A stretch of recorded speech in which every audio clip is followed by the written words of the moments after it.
The gentle hum of computers filled the monitoring room at Global Space Command. Tom Ellis stared at his screen, rubbing his tired eyes. Another quiet night shift watching the stars. The coffee beside him had gone cold hours ago. Then his screen flickered. What the? He leaned forward, adjusting his headset. A pattern repeated itself across his display. Not random cosmic noise, but something structured. Something deliberate. Tom's heart raced as he called out, "Director, you need to see this." Director Wright hurried over, her usual calm demeanor replaced with curiosity. "What am I looking at, Ellis?" "A signal, ma'am, from beyond Neptune. It's not one of ours." The room fell silent as other technicians turned toward them. Nobody spoke the obvious truth. They were detecting a message that couldn't possibly be human in origin. "Call everyone in," Director Wright ordered. "Now." Within 6 hours, the best minds from across Earth had gathered. The Global Space Command Center buzzed with energy as scientists, linguists, and military officials argued about the signal. "It's repeating every 9 minutes," Tom explained, pointing to the pattern on the main screen. "The structure suggests it's not natural. This is communication." Dr. Bell, the lead code specialist, nodded. "We've run it through every known cipher. It's definitely a language, but nothing we've ever encountered." "So what exactly are we saying here?" General Martinez asked, his voice cutting through the chatter. "That we're receiving an alien message." Director Wright took a deep breath. "That's exactly what we're saying, General." The room erupted in excited conversation until Dr. Bell shouted over the noise. "We've got something. The computers found mathematical patterns we can work with. It's a distress call." 3 days passed as the team worked without rest. Tom hadn't left the command center, surviving on vending machine snacks and brief naps at his station. But their efforts were paying off. "We've decoded the basics," Dr. Bell announced to the gathered officials. "It's definitely a distress signal from a fleet of ships. They're stranded at the edge of our solar system." Tom displayed the translated message on the main screen. Asterisk to NI intelligent life. Emergency. Refugee fleet stranded. Propulsion systems failed. Life support CL. 2.3 million souls aboard. Request INEDDAT ASSISTANC asterisk. "They're calling themselves the Valari," Tom explained. "They fled some kind of disaster in their home system and were heading to a colony when their engines failed. They'd been drifting for months." General Martinez frowned. "And they expect us to help. We barely have the technology to reach Mars." "That's the strange part," Tom said. "They don't know we're here. This is a blind call for help, sent in all directions. They probably think the chances of finding advanced life in our system are tiny." Director Wright stood up. "Well, they're about to be surprised. Send our response." The reply was simple, a mathematical sequence confirming receipt of their message, followed by basic information about Earth. They had no idea if the Valari would understand, or even detect their response. 2 days later, they got their answer.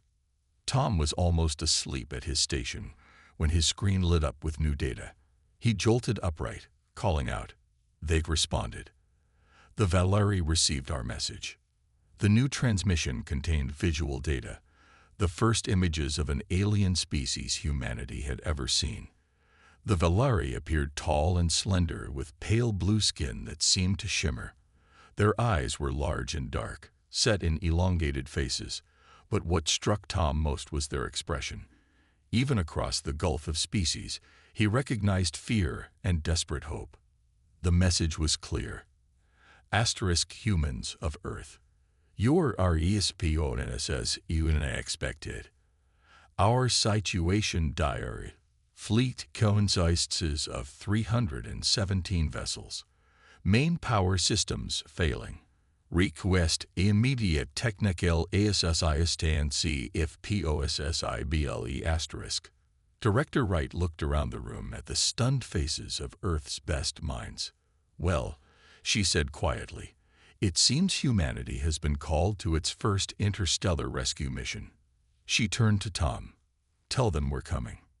For the first time in history, humanity had a unified purpose that transcended all national borders. The stars had called, and Earth would answer. The spacecraft Horizon moved slowly through the darkness of space. Inside, the three chosen representatives of humanity prepared for humanity's first face-to-face meeting with aliens. "How much longer?" asked Dr. Reed, checking the tools in her engineering kit for the fifth time. Her hands shook slightly, though not from fear. Pure excitement made it hard for her to sit still. Ambassador Moore adjusted his formal suit. "Another hour," according to Captain Wilson. Unlike Reed, Moore's calm came from years of difficult negotiations on Earth. Still, meeting aliens would test even his composure. Professor Taylor sat quietly, reviewing the language patterns they had decoded so far. The linguist had spent every waking moment learning the basics of Valari communication. "I still can't believe they chose us," Reed said. Moore smiled. "Earth's best engineer, top diplomat, and most brilliant language expert. Who else would they send?" The ship's speaker crackled. "Prepare for visual contact," Captain Wilson announced. Alien fleet appearing on screens now. All three hurried to the viewing window. What they saw took their breath away. Hundreds of massive ships floated in the darkness. Each was shaped like a smooth teardrop, with glowing blue lines running along their hulls. The vessels dwarfed humanity's largest ships by comparison. Even without power, they were magnificent. "My God," whispered Moore. "There really are thousands of them out here." The Horizon docked with the lead Valari ship. After the airlock sealed, the human delegation waited nervously. "Remember," Taylor said, "their body language won't match ours. What looks like anger might be curiosity." The doors slid open. 3 Valari stood waiting. They were taller than humans by at least 2 feet, with slender limbs and large dark eyes that seemed to reflect the stars themselves. Their skin shimmered with a pale blue glow. They wore simple, metallic clothing that moved like liquid with each step. Taylor stepped forward first, making the greeting gesture they had practiced. "We come as friends. Earth extends help to the Valari." The lead alien's head tilted. When it spoke, its voice had a musical quality, like several tones at once. "Humans," responded. "Unexpected." Taylor translated for the others. Ambassador Moore bowed slightly. "We'd received your distress call and came as quickly as we could." After Taylor translated, the 3 Valari looked at each other in what seemed like surprise. The lead Valari spoke again. "Your species, new to stars, yet you hear us." Dr. Reed nodded. "We may be new to space travel, but we never stop listening." They were led through corridors lit by emergency lighting. The Valari ship was enormous, with architecture unlike anything on Earth. Curved walls flowed into ceilings without corners, and strange symbols glowed faintly on control panels. "Our systems fail," explained the Valari guide, who had introduced himself as Linar. "Main power cores depleted. Cannot restart." Dr. Reed studied the equipment they passed. "Your technology is far beyond ours," she admitted. Linar made a sound like soft bells. Laughter, Taylor realized. "Yet you come to help. How will primitive help advance?" Moore frowned at the word primitive, but kept his diplomatic smile. They entered a massive chamber filled with transparent pods stretching as far as they could see. Inside each pod was a sleeping Valari. 2 million in sleep, Linar said, his tone now solemn. "Life support failing. 1 month remains, perhaps less." Dr. Reed approached one of the pods, examining the connections. "I don't fully understand your technology yet, but sometimes a fresh perspective helps. We humans are good at finding unexpected solutions." Linar's large eyes blinked slowly. "Many ships sent distress calls. For years, we drift. No one comes. He gestured to the humans. Except you. Why? Ambassador Moore stepped forward. Because that's what humans do. When someone calls for help, we answer. Taylor translated, then added her own words. We may be younger than your civilization, but we know what matters. No one should be left alone in the darkness. The three Valari touched their hands to their chests, a sign of deep emotion, Taylor guessed. Then we teach you our systems, Linar said, and hope human, creativity, can see what we cannot. As they followed the Valari deeper into the ship, Dr. Reed whispered to her companions, They don't believe we can help them. Moore smiled. Then we'll just have to show them how wrong they are. Dr. Reed wiped sweat from her forehead as she examined the alien engine core. The massive chamber hummed with a faint energy that made her skin tingle. Behind her, Linar and two other Valari engineers watched with obvious doubt. This is incredible, she said, running her scanner over the crystalline structure at the center. You're using quantum folding to generate power. We've only theorized about this on Earth. Linar made a sound like wind chimes, their version of a sigh. Advanced, yes, but failed now. Crystals will not reactivate. Reed circled the engine core, thinking. How did they burn out in the first place? Emergency jump, explained one of the other Valari. Fled home system when star became unstable. Used all power reserves to travel far distance at once. Reed nodded. Earth's scientists had guessed as much. The Valari had pushed their technology beyond safe limits to escape a dying star. I need to see more ships, she said. Are they all damaged in the same way? Meanwhile, in another section of the lead ship, Professor Taylor studied ancient Valari texts with growing excitement. Your written language evolved from mathematical symbols, she said to her Valari guide. Marin. Beautiful. Marin tilted her head. You learn quickly for primitive species.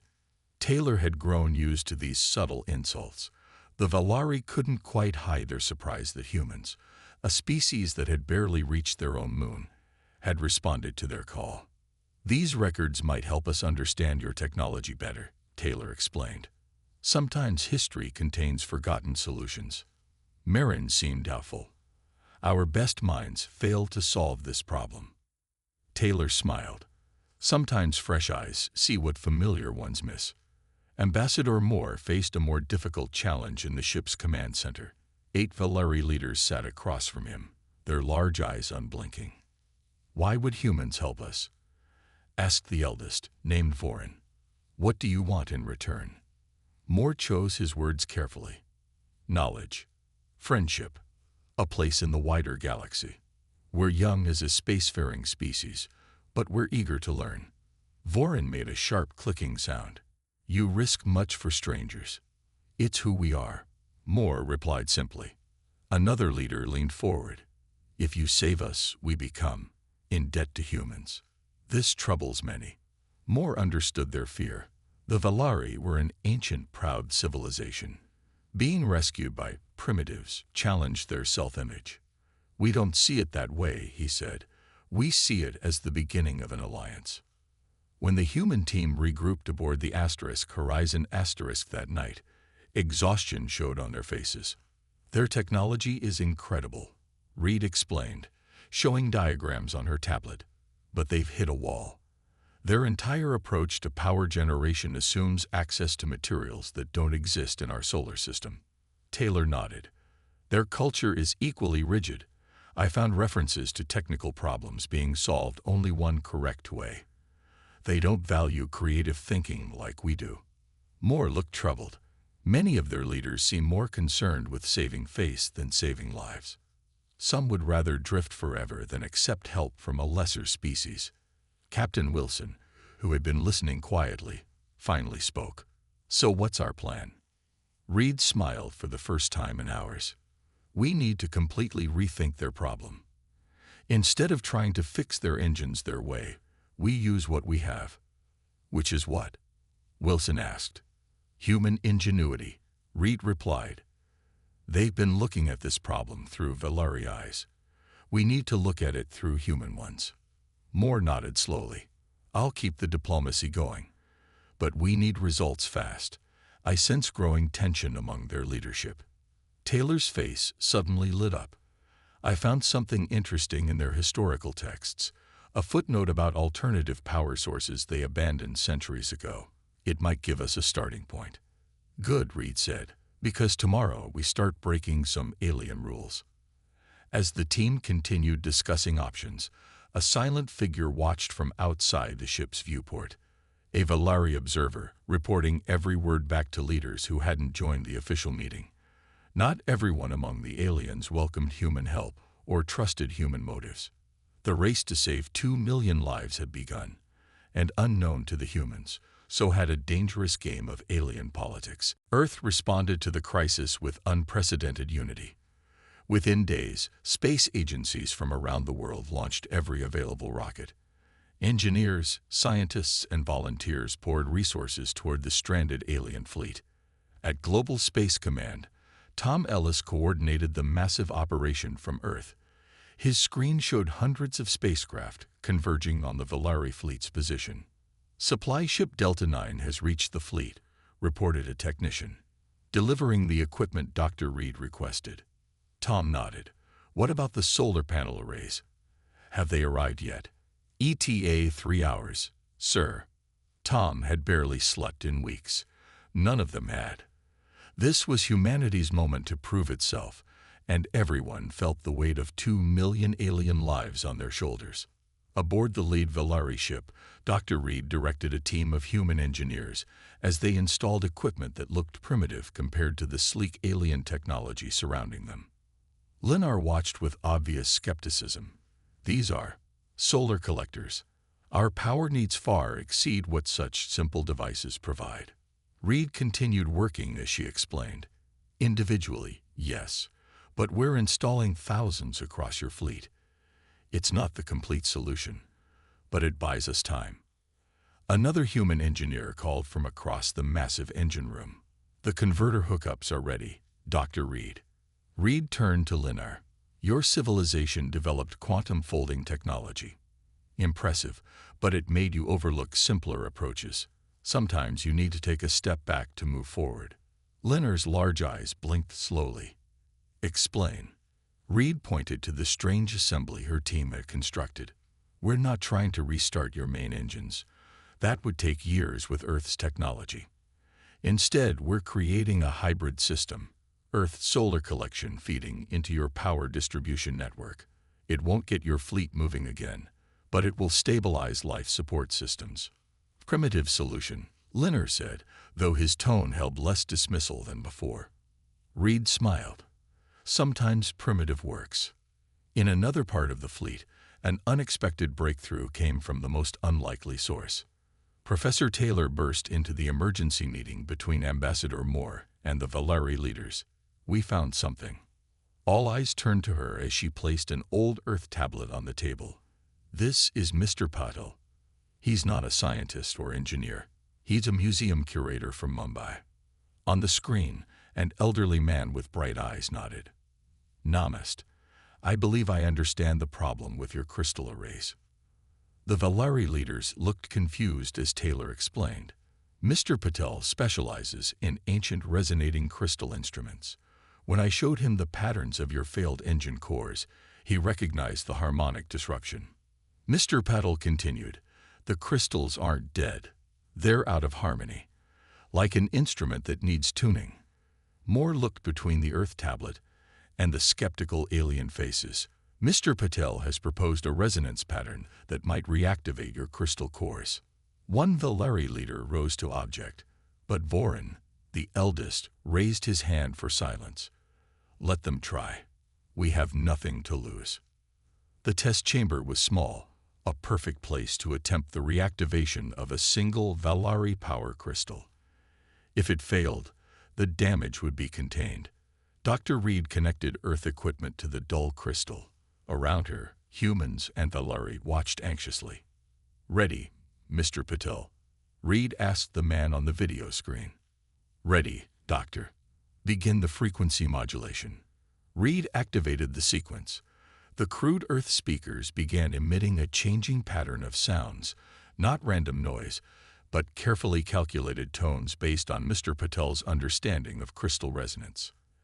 At first, nothing happened.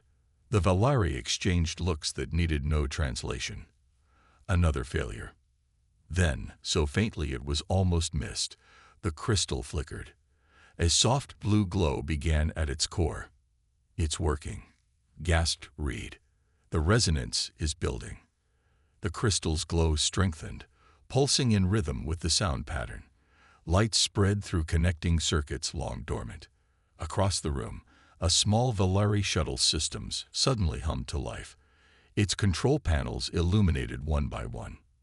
Linar stepped forward, his normally stoic face showing clear amazement. "Impossible.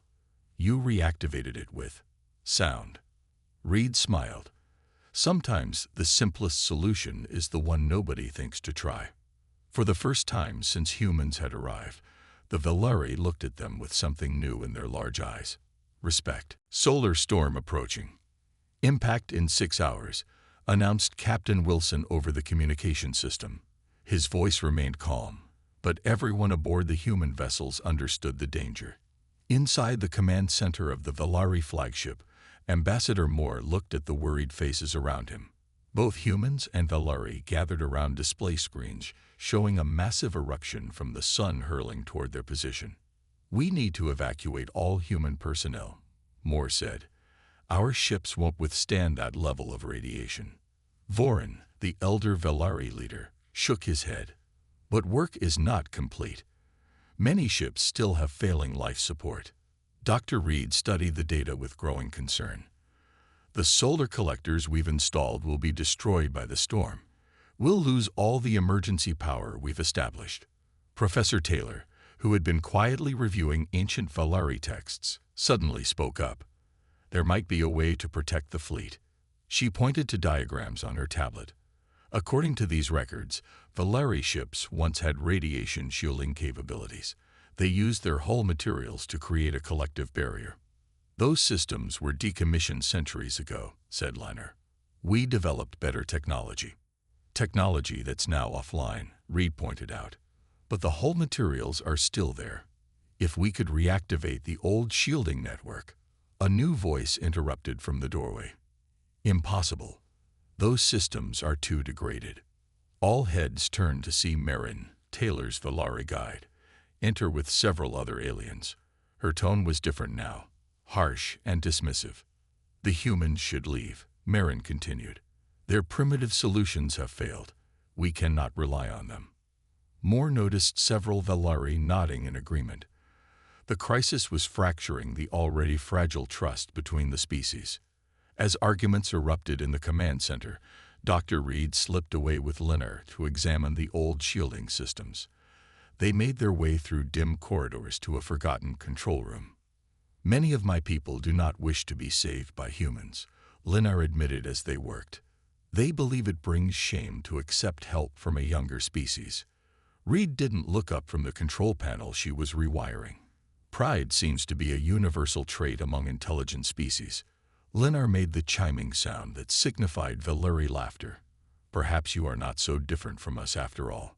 A sudden alarm blared through the ship. Reed's communicator crackled with Captain Wilson's voice. "Storm accelerating. Impact in 2 hours." Reed looked at Linar with determination. "We need to work faster." Meanwhile, Professor Taylor had discovered something disturbing in the Valari archives. "Ambassador," she whispered, pulling Moore aside. "I know why some of the Valari are sabotaging our efforts." Moore's eyes widened. "Sabotage?" Taylor nodded grimly. "According to their cultural records, a species that requires rescue becomes subservient to their saviors.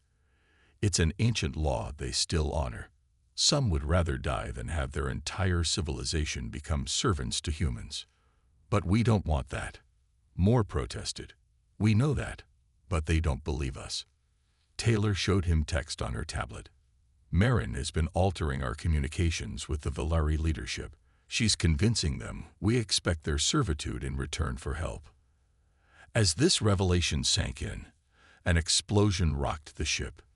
Dr. Reed was thrown against a wall as systems around her sparked and failed. Emergency lights flashed. What happened?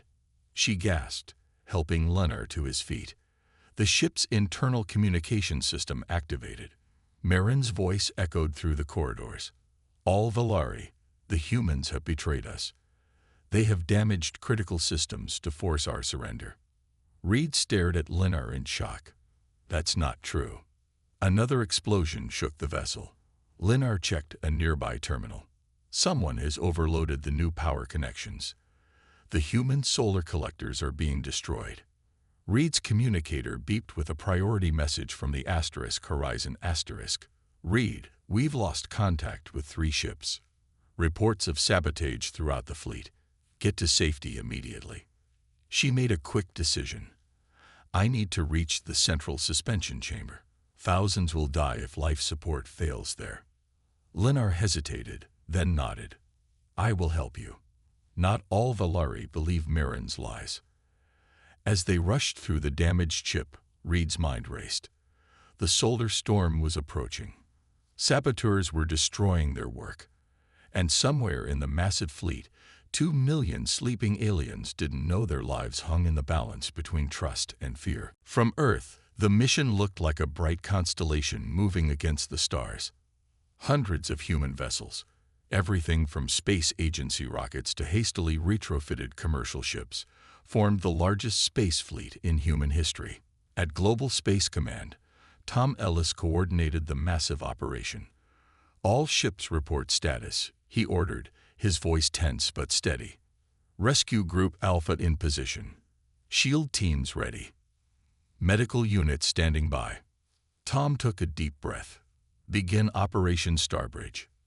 Ambassador Moore stood before the divided Valari leadership, his patience wearing thin. The solar storm will reach us in 40 minutes. We don't have time for these accusations. Vorin and several loyal leaders stood with him. Across the room, Marin and her followers blocked the door. Humans seek control of our fleet, Marin insisted. They will enslave us. Moore slammed his hand on the table. That's absurd. We're risking our lives to save yours. Professor Taylor suddenly stepped forward. Marin knows the truth. Show them what you found. Vorin, the elder Valari leader, activated a display.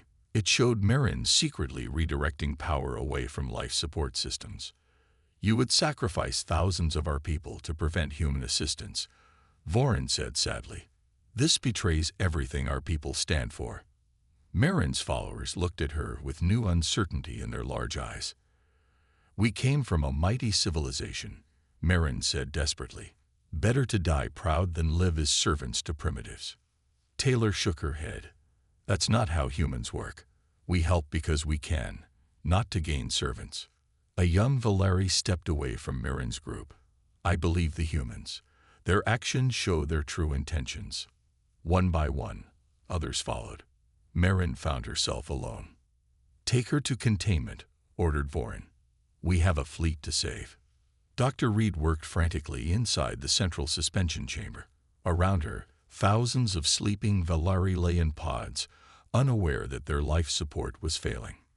Connection established. Leonard reported from a nearby control panel. His slender fingers moved quickly across alien symbols. Reed nodded, sweat dripping from her forehead. We're routing emergency power now. Her communicator crackled. Reed, this is Moore. The saboteurs have been contained. What's your status?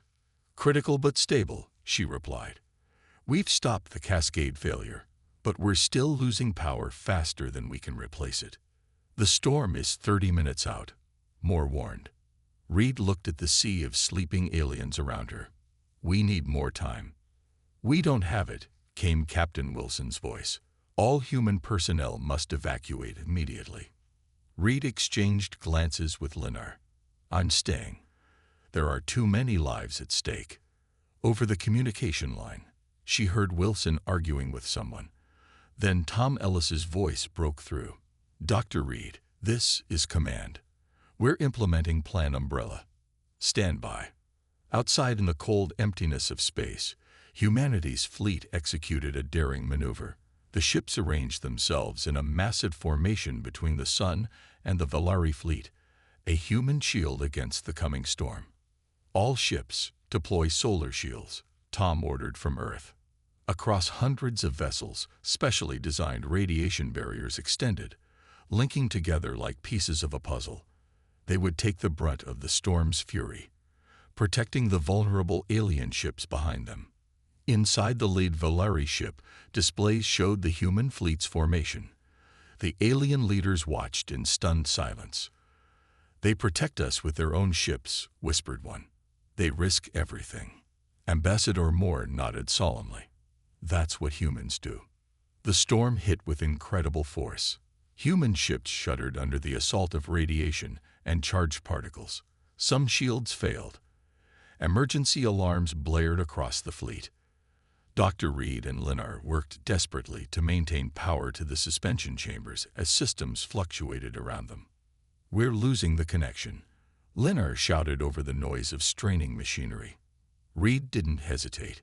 She moved to an exposed junction panel where energy arced dangerously. "I can bridge it manually." "Too dangerous." Linar tried to pull her back, but Reed was already reaching into the panel. Pain shot through her arms as she forced the connections together with her bare hands. The circuits stabilized. Around them, the lights steadied as power flowed to the life support systems. Reed collapsed as Linar caught her. Through blurry vision, she saw the status displays turn green. The sleeping Valari would live. Outside, the human shield held against impossible odds. When the storm finally passed, both fleets remained, damaged but intact. Humanity had kept its promise. 2 million Valari would see another day. The observation deck of the Valari flagship offered a breathtaking view. Dr. Reed stood there, her bandaged hands resting lightly on the railing. Before her stretched the combined fleet, hundreds of human ships intermingled with the massive Valari vessels. What once seemed impossible was now reality. "How are your injuries?" asked Linar, joining her at the viewport. Reed flexed her fingers carefully. "Earth medicine works wonders. I'll be fine." She smiled. "How's the fleet?" Beyond expectations, Linar's voice contained something new, genuine respect. 300 ships now have functioning power using the resonance technique. The rest will follow soon. Reed nodded. She still found it hard to believe that Mr. Patel's knowledge of musical crystals had provided the key to reviving alien technology. Sometimes the most valuable solutions came from unexpected sources. "And what happens next?" she asked.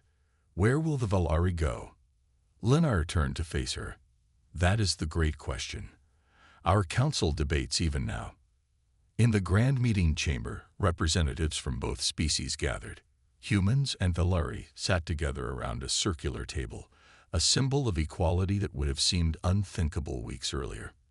Ambassador Moore listened as Vorin addressed the assembly. The elderly Valari leader's voice carried throughout the room. "For generations, the Valari have traveled alone among the stars. We believed ourselves superior to other life forms. Now we stand humbled." Professor Taylor watched reactions among the Valari. Many bowed their heads in agreement. Even former doubters now acknowledged the truth of Vorin's words. "Humans came to our aid without demand for payment," Vorin continued. "They shielded us with their own bodies. They found solutions our superior minds could not see." Moore leaned forward. "The question before us is practical as well as philosophical.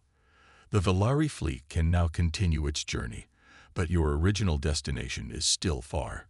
Earth offers you sanctuary in our solar system, a place to rebuild while we learn from each other." Captain Wilson, representing Earth's military forces, added, "Our worlds would remain separate but allied.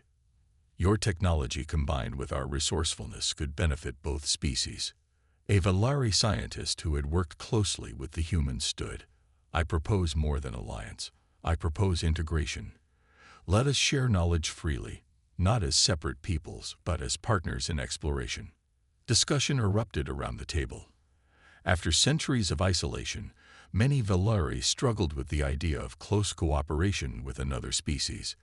Yet the evidence of human worthiness surrounded them. While leaders debated, life throughout the fleet was already changing. On a small Valari scout ship, human engineers worked alongside alien technicians. They spoke different languages but shared knowing looks and gestures as systems came back online. In the vast libraries, Taylor and a group of Valari scholars cataloged both cultures' knowledge. Equations filled screens as they discovered surprising connections between different approaches to science. Most profound was the scene in the medical bay. Human doctors and Valari healers moved between beds, treating injured from both species. Pain and healing, it seemed, crossed all biological boundaries. 3 days later, the decision came. The Valari would divide their journey. Half would continue to their original destination, carrying news of humanity to distant stars. The other half would settle in the outer reaches of Earth's solar system, close enough for regular contact, far enough for independence.